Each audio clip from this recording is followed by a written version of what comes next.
we've got gels, we've got bars, and we've got powders for your standard liquid carbohydrate drink.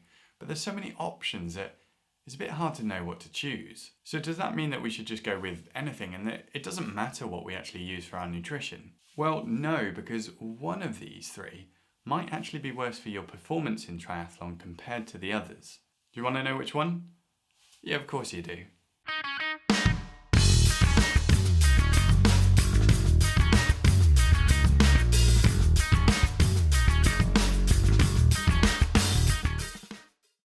What's up, nutrition nerds, and welcome back to another video. And today let's talk about your triathlon race nutrition. This is part one of the race nutrition series, and there's going to be lots more videos coming out over the next couple of weeks. I want to help you go faster when you race, and this is one of those videos that might help you do just that. We'll keep this short, snappy, and to the point for you. So we've been through this loads before already, but as a very quick overview, when you race in something like a triathlon, you need carbohydrates and fats to fuel you. Carbs are the energy source which, if you run out of, you're going to bonk.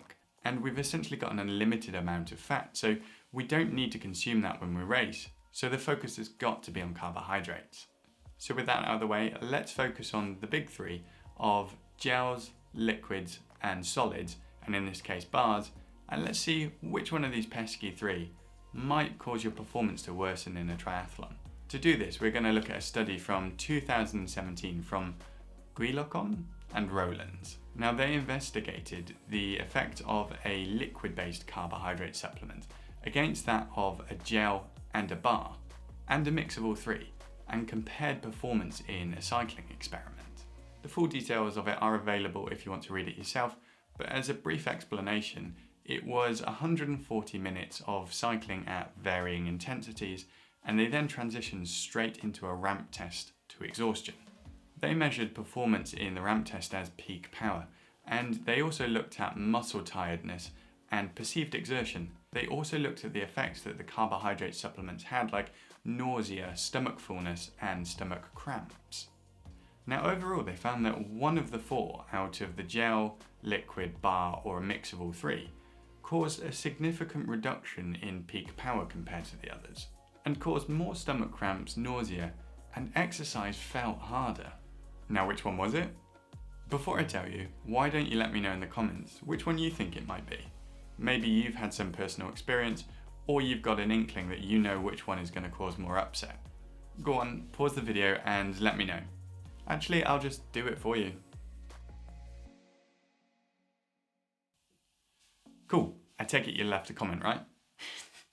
Nah, I'm guessing probably not, especially now you've done such an annoying little segment. But you can't blame a guy for trying. So the one that seemed to cause more issues overall was the bar. It caused a near 4% reduction in that peak power performance, which is actually pretty considerable. And as I mentioned, it did seem to cause more tummy issues compared to the other three as well. And this suggests that it might be worth not using bars and instead going for liquids or gels, or at least being aware that bars might cause more tummy issues or make it harder to work harder. But that being said, everyone is different and can tolerate different foods, which is why it's so important to practice your race nutrition. And handily, practicing race nutrition is one of the videos that I'm going to be covering in the next couple of weeks. So if you haven't already, press the subscribe button and that notification icon to get updated when I do. Now, solid food can be important for some people, especially when it comes to the longer races, which is why it is so important to know what you personally deal well with and what you don't. And you can tailor your nutrition plan for you to make it as good as possible. In regards to this study and thinking about gels or bars or liquids, the mix of all three didn't seem to show any decline in performance. So it might be that you either just use a mix and eat your solids earlier, or you just limit them. And that might be a great option for you. You can practice and do it in training and see how you get on. Now, the big question is, why did the bars seem to show that there was this reduction in performance? I personally think there might be a couple of reasons. In a rough sense, solid food takes longer and is a bit harder to digest than food that comes as a liquid or a gel, because those two are usually in a very basic form and it's easy to digest. So I think there's probably a higher likelihood that there's issues relating to food being physically present in your gastrointestinal tract. Also, a lot of the bars that you can commonly buy will often contain fat, and we know that fat will definitely cause more in the way of tummy upset. But as total transparency, I checked, and in that study, they didn't have a high fat content in the bars that they used. So that's not necessarily the case there. Regardless, it seems that bars probably aren't as beneficial for your performance in a triathlon, so it's probably better to opt for liquid or gel forms of your carbohydrate supplement, at least in the majority.